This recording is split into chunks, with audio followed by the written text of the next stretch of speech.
안녕하세요. 크립토 노마드입니다.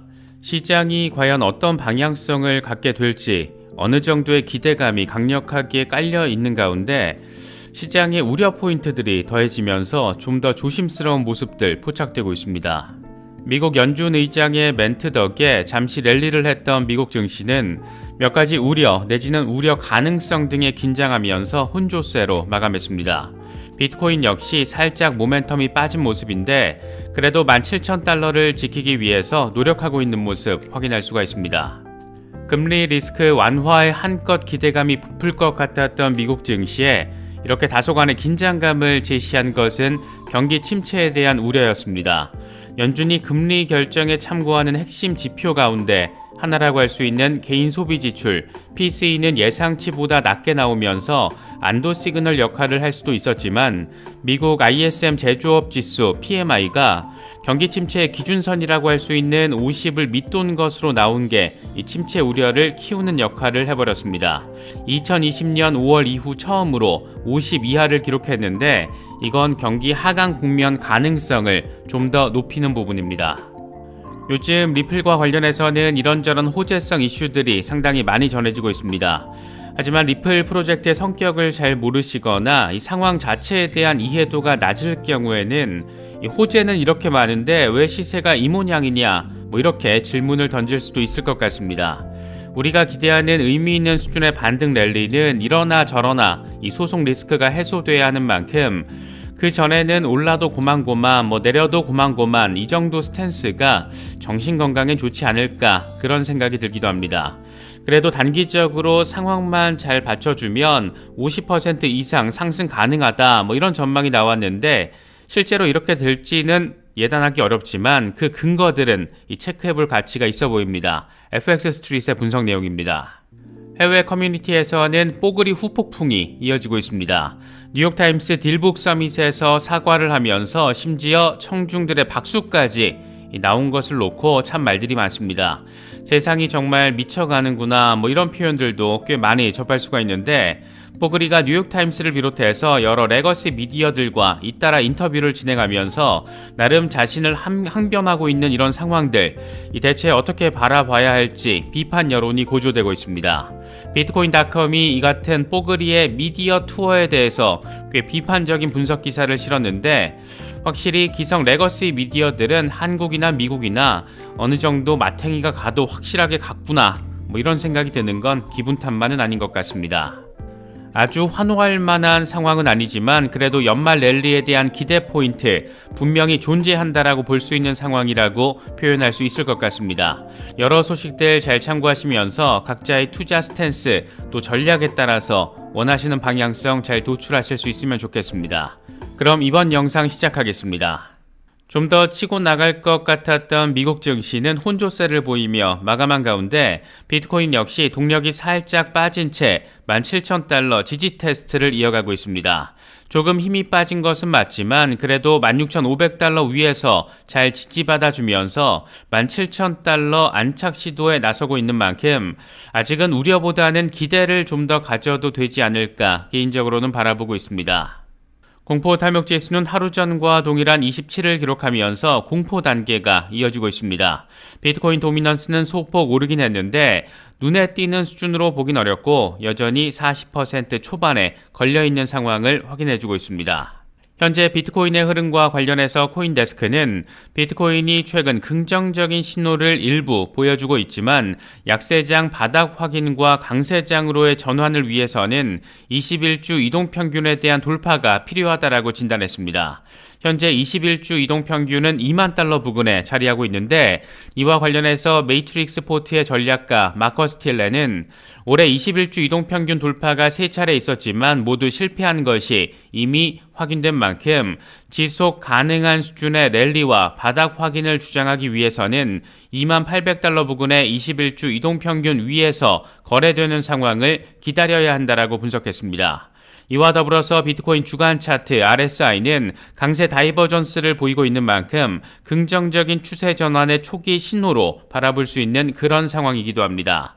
전반적인 상황을 정리해보면 20일 지수 이동 평균이 자리한 17,000달러 돌파를 확인한 뒤에 그리고 나서 50일 단순 이동 평균이 자리한 18,000달러 돌파. 그러고 나서 21주 이동 평균 위에까지 안착을 하면 강세 전환 가능. 이 정도로 정리할 수 있지 않나 싶습니다. 익명의 분석가 캡틴 파이빅의 경우에는 비트코인이 몇 가지 긍정적인 시그널을 보여주고 있지만 아직 저항선 돌파를 하고 있지는 못한 상황이라고 설명을 했습니다. 비트코인 황소들은 18,500달러 저항선을 뚫어야 하고 이를 통해서 하강형 웨지 패턴 상단 저항을 돌파해야 한다.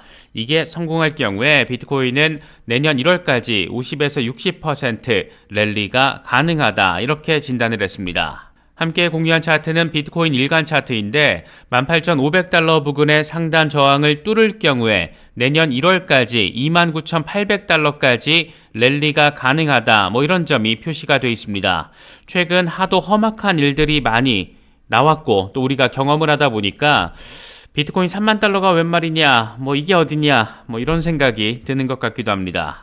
분석가 마이클 반데포페의 경우에는 이번에 발표된 ISM PMI가 49를 기록하면서 비트코인이 저항 테스트를 추가로 진행하고 있다. 아마도 좀 더 건강한 조정이 진행될 것이고 그러고 나서 매수세가 붙을 것이다. 상승 포지션에 대한 전망은 여전히 유효하다. 이렇게 설명을 했습니다. 파월 의장의 금리 인상 속도 조절 멘트로 증시가 좀 더 반등할 것으로 기대됐지만 여기에 잠깐의 브레이크를 건 것은 미국 ISM이 공개한 11월 제조업 공급 관리자 지수 PMI였습니다. 이게 지금 11월에 2020년 5월 이후 처음으로 49를 기록하면서 경기 수축 가능성을 암시하는 신호가 돼버렸습니다. 통상 이게 50 위에 나오면 경기 확장 국면으로 또 50 아래로 빠지면 이 경기 위축 국면으로 해석이 되고 이게 이번에 경기 침체 신호로 해석이 되면서 시장의 반등 동력에 살짝 악재로 작용한 것으로 바라볼 수가 있습니다.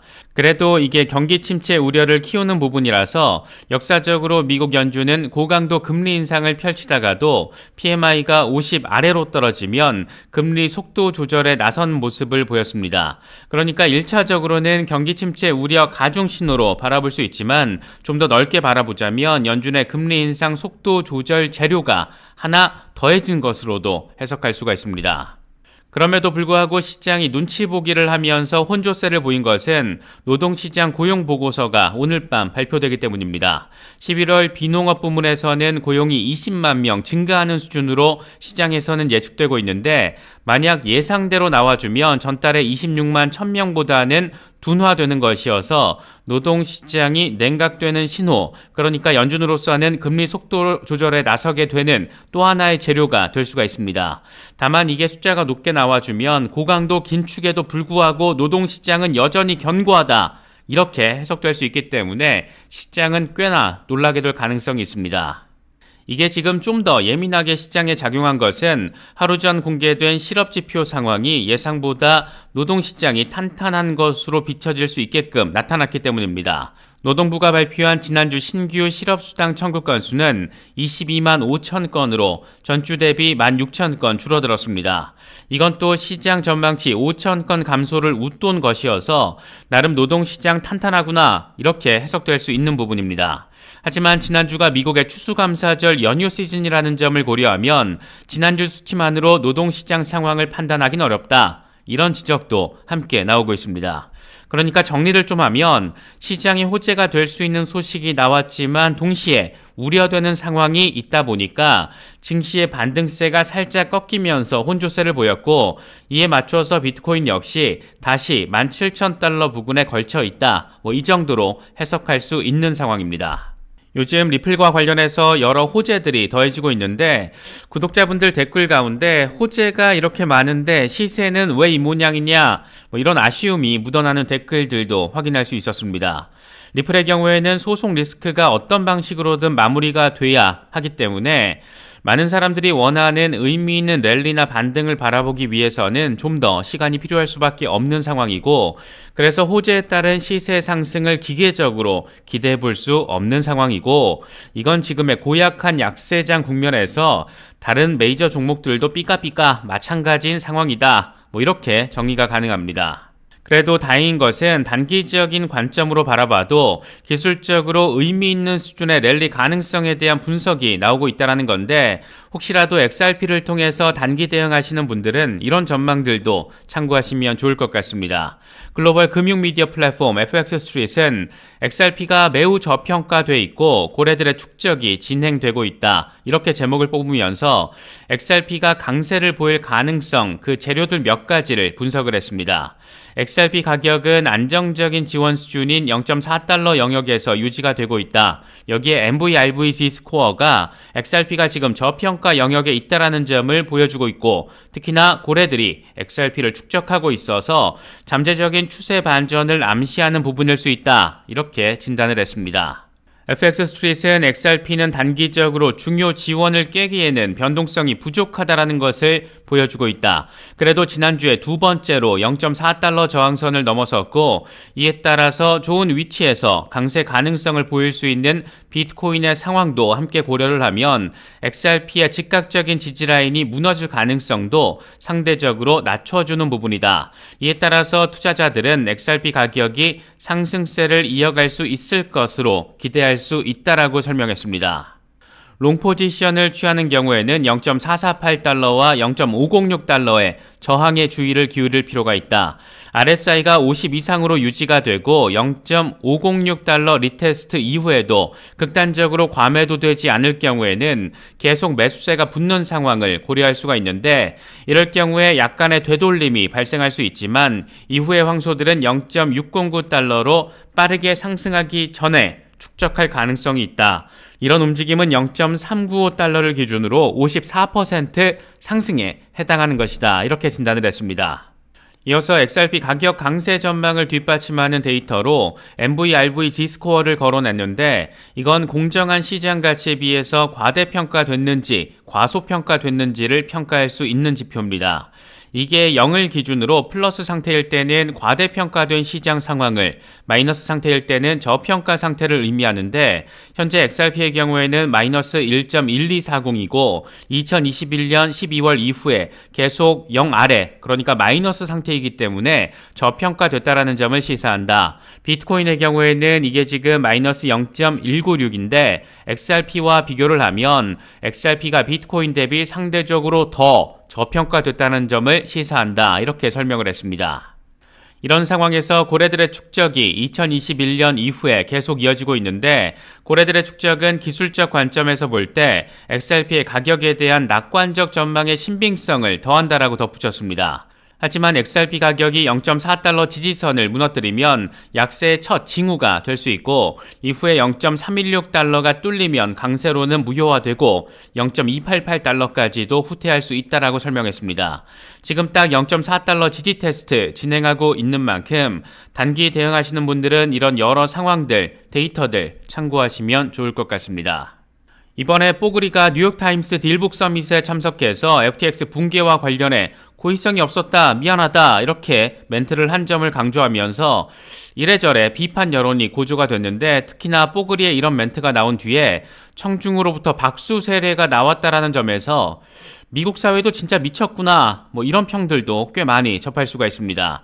이게 참 재미있는 것은 딜북 서밋 직전에 뽀글이와 굿모닝 아메리카의 인터뷰 영상이 공개되는 등 뽀글이가 사실상 레거시 미디어 투어를 통해서 자신의 입장을 밝히는, 그러니까 나는 고의성이 없었다, 미안하다, 이런 주장을 하는 그런 희한한 상황이 지금 벌어지고 있는 것이고, 이에 대해서 여론의 시각 당근 엄청 따갑습니다. 이와 관련해서 비트코인닷컴이 나름의 분석 기사를 제시했는데, 뽀글이가 미디어 투어를 다니면서 단순히 이미지를 세탁하는 것이고 자기가 잘못한 게 무슨 마치 옆집 꼬마가 실수한 것으로 묘사가 되고 있다, 이렇게 꼬집었습니다. 특히 몇 달 전 바하마의 한 남성이 6달러짜리 핫도그를 훔친 혐의로 징역 2년을 선고받은 상황과 비교되면서 뽀글이는 역사적 사기를 통해서 고객 수백만 명으로부터 수십억 달러를 훔친 사기꾼이다. 근데 지금 미디어 투어를 다니면서 공감과 칭찬, 박수를 받고 있다, 이런 비판도 나오고 있습니다.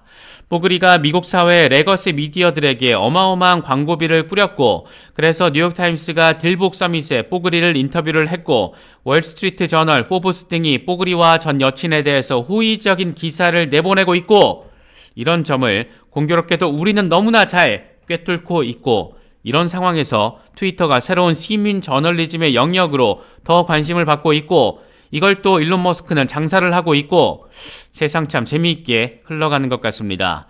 당장 저만 하더라도 가장 중요한 정보는 신문 방송이 아니라 트위터 등 커뮤니티에서 활동하는 전문가들로부터 얻고 있으니까 확실히 세상은 아주 빠르게 바뀌고 있고 이번 FTX 사태는 정치 언론의 기성 영역이 얼마나 썩어 문드러져 있는지까지 아주 명확하게 보여주고 있는 사건이 아닐까 생각되기도 합니다. 이번에 준비한 영상은 여기까지입니다. 영상이 도움이 되셨다면 좋아요와 구독 또 알림 설정 꼭 부탁드리겠습니다. 영상 제작에 아주 큰 도움 된다는 말씀 함께 드립니다. 언제나 성투하시기를 기원하겠습니다. 시청해주셔서 감사합니다. 지금까지 크립토 노마드였습니다.